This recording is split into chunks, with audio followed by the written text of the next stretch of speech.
Ghanaians united will never be divided. We want to acknowledge the fight of our LGBTQI siblings in Ghana. With or without makeup, they see me. I am a target. A lot of people want to see me perish. It is clear that it's no for us in this country, irrespective of whatever the international community will think about us. Homosexuality existed in Africa way before our colonial masters. So what is being imported is hate. What is being imported is homophobia. Queer Ghanaians are going through the country's most intense crackdown yet. LGBTQIAAP+. A new bill making its way through Parliament would criminalize everything from queer identity to advocacy. It would disband all queer rights groups on top of punishing a range of offenses that can carry up to 10 years in prison. Angel Maxine has protested the bill since it was introduced. She's Ghana's only openly trans musician, and if the bill passes, she could be jailed for 5 years. So this is my home. Okay. This actually was like a worship center where my parents and my siblings, we meet to have morning devotions, Sunday services. My father is a Christian, a reverend, but he believes in all religions. So if you come here, if it's Islam, you want to read, you'll find it here. Buddhism, Judaism, Hinduism, Catholic, Pentecostal, whatever. All the bases covered. All the basics, everything is here. Do you consider yourself religious? I'm a religious person. Yes, very religious. Very, very. How have your parents been throughout your journey? Yeah, you see, from the beginning, it wasn't that easy. My father still doesn't understand me in a way. But for my mom, she is 100% in support of everything I do. What do you think has been driving a lot of the homophobia and transphobia that we're seeing? Yeah, you see, people are failing to understand. People are not ready to embrace change. They feel it's a Western culture and it's not aligned with our culture and our morals in Ghana. That's what they think. Angel says she's been robbed, evicted, and attacked countless times in the past 5 years. So she's using music to call for queer acceptance. I'm sorry, oh, sorry. Actually, I'm not sorry.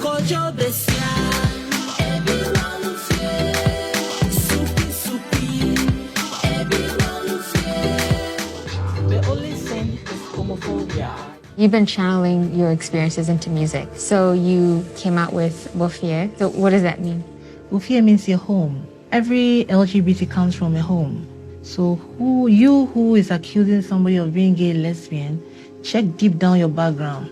There's a gay, there's a lesbian in your home. So stop judging, stop criticizing, stop making people feel bad. What kind of reaction have you gotten to your music? A lot of people loved it. They pretend they don't like it, but they play it in their rooms. So I think they love it. Her latest song calls out Ghana's political and religious leaders. Kill that bill. Love no be hate. You greedy politicians, I feel like you care. Kill it. Kill it. Kill the bill, kill the bill, kill the bill, kill the bill, kill the bill, kill the bill, kill the bill, kill the bill, kill the bill. I didn't think you were going to survive that. Oh, I'll like survive. to the end. Let's get it. This bill is sparking debate about what is and isn't Ghanaian culture. Influential conservatives say LGBTQ rights are a Western import. We cannot embrace what at the end of the day is completely alien to our culture, to our tradition, to everything we stand for. But many queer activists say their oppression actually stems from colonialism. Ghanaian law doesn't explicitly ban homosexuality, but it does criminalize unnatural carnal knowledge, a leftover term from colonial codes that's interpreted to include gay men. This isn't just in Ghana. At least 39 countries, all former British colonies, inherited similarly vague or more straightforward anti-sodomy laws. Rights groups in Ghana say keeping this law has created a climate of discrimination and violence with impunity. In May, Julia Selmanayete helped defend 21 people arrested at a training on how to report human rights abuses of queer people. It had nothing to do with legally any sexual act, anything having to do with homosexuality. Unnatural carnal knowledge. They were charged with unlawful assembly under Section 202 of our Criminal Offences Act. And I'm just giving you what that definition is. And so it says here it's with intent to commit an offense. Yeah. What was that offense? That's why they withdrew the case, because there was really nothing, no evidence whatsoever to link the charge to the grounds on which they were arrested. The bill leaves no room for any question. It clearly criminalizes anyone who is queer and an ally. How does it hold up against Ghana's constitution? Article 15 of the Constitution says that the dignity of all persons shall be inviolable. And there are many provisions in here that, in the bill, arguably infringe on an individual's right to dignity if they are a member of the LGBT community. This year's crackdown on queer Ghanaians didn't start with the bill. In February, an LGBTQ community center opened in the capital, Accra. Within weeks, it was raided by authorities, then shut down. They've since had to strategize against the bill online or in secret. I'm going to start with those here in the safe house. Hi everyone, good evening. My name is Francis. Right, I'm the coordinator for legal. Why do you think the queer community became such a target this year? People have been more accepting worldwide of the queer community, and queer people in Ghana have tried to also sort of come out more boldly. I feel that's why people have hammered down specifically in recent times about everything going on in the queer community. It's a political strategy. LGBTQ sells. In a religious sphere, it sells. In a political sphere, it sells. These groups can come together because they have one common goal. They have one common vulnerable community they can prey on. Do you think it's possible to actually change hearts and minds, or is your focus more applying pressure? Both. Yeah, Both, actually. Yeah, our strategy is like both sides of the coin. If the bill is thrown out, we are hoping there'll still be backlash. So we are hoping to mitigate that. Also, we're trying to shift the narrative from just basing on sex. Human beings are not just sex objects.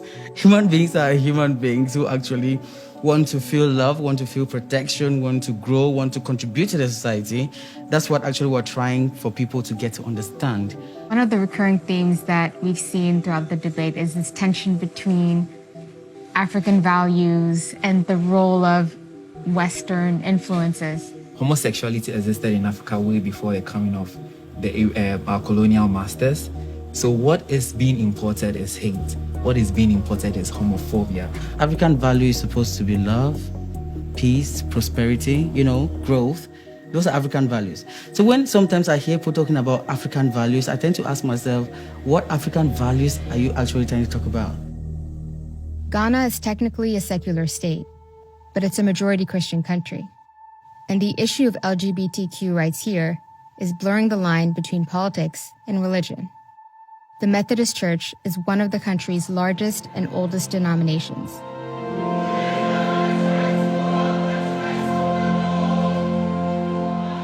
It came out in strong support of the bill under its head, Bishop Paul Kwabena Boafo. How common is it for the Methodist Church to be involved politically? The church has always been the conscience of the people. The church has a say, and the church plays its role.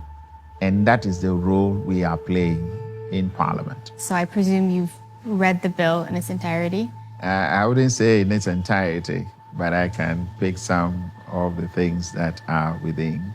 It criminalizes any advocacy or support for the queer community. It promotes conversion therapy. Do you agree with the bill in its actual entirety? The bill even comes out with support systems for those who are found in this homosexuality. And in helping them, it's not in a way criminalizing them. The word as used as criminal, for me, is not the right word, but maybe they have gone the wrong way. How do we, as society, help to correct? Well, the bill actually allows for jail time for a range of offenses. Yeah. So that is criminalizing. Right.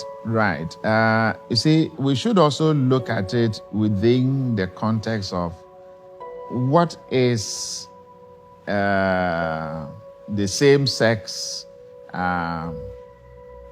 project trying to bring to society.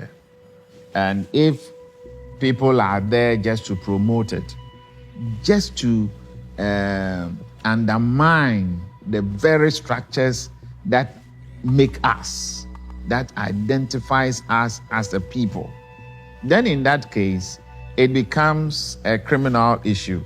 We've spoken to queer Ghanaians who fear for their lives, fear for their livelihoods. Do you worry that this bill could make them more of a target? There is nothing for them to fear. Yes. But they've already been what are they afraid of? Experiencing discrimination and harassment. From where? Other civilians, harassment by authorities. Well.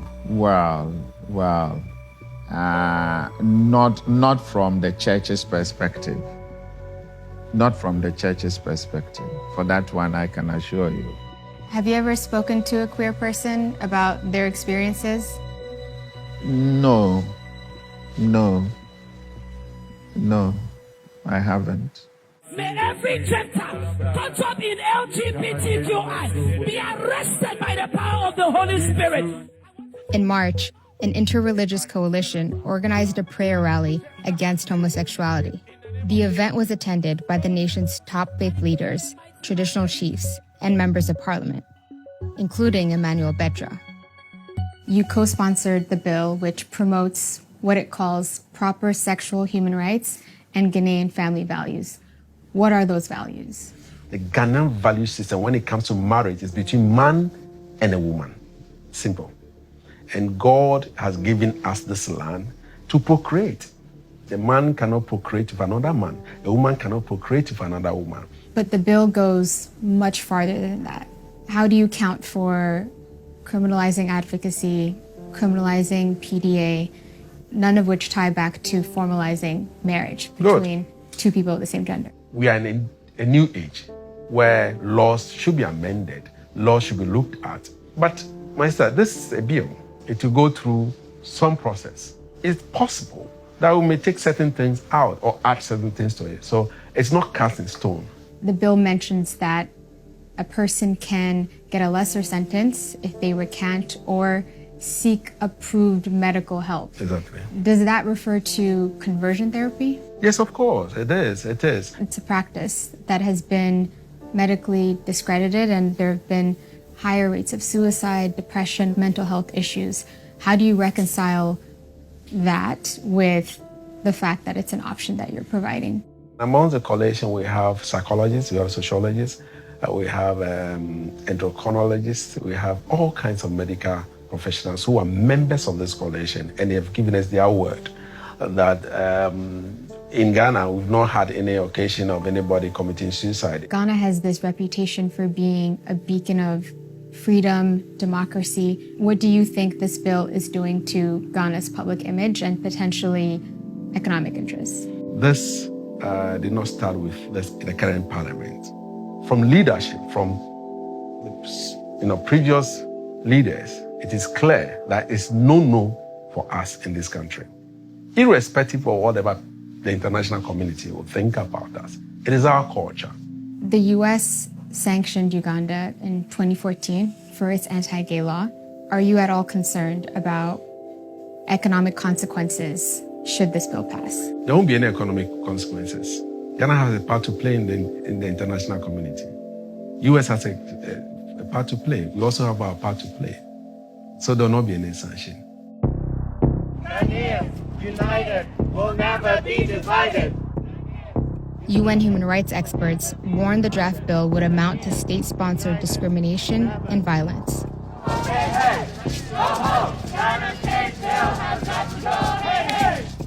Ghanaians in the UK and North America have rallied against the bill in hopes of applying international pressure.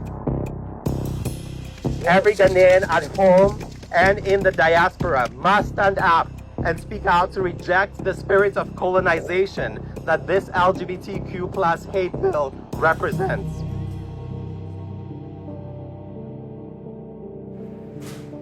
Well, let's season the chicken. Maxine's mom knows firsthand what it's like to fight against societal pressures. Yes, well, I can have this. Thank you. What made it difficult to accept Angel's identity? You're afraid of society. How society will judge you. How you'll be condemned. It wasn't easy.